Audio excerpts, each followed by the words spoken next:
Знаете ли, че някои изобретения са толкова странни, че е трудно да повярваме, че наистина съществуват? Днес ще ви разкажа за 5 от най-необичайните изобретения в историята. Номер 5 ще ви накара да се засмеете. В Япония през 20 век изобретили миниатюрни чадърчета, които се прикрепят към обувките. Целта – да пазят обувките сухи по време на дъжд. Практично или напълно излишно. В Япония също създават хладилник, специално проектиран за папеши. Малък, компактен и охлажда папеша до перфектната температура. Машина за прегръдки, изобретена от американския учен Темпъл Грандин.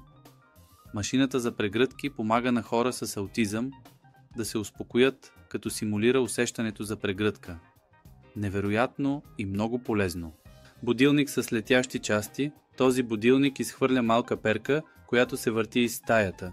За да го спрете, трябва да станете и да намерите перката. Перфектно за тези, които обичат да натискат от лужи. Маска за караоке. Тази японска маска е създадена за караоке любители, които не искат да смущават съседите си. Тя приглушава звука на песента ви, докато ви позволява да пеете на воля. Тези изобретения доказват, че креативността няма граници. Кое от тях ви впечатли най-много? Напишете в коментарите и ме последвайте за още любопитни факти.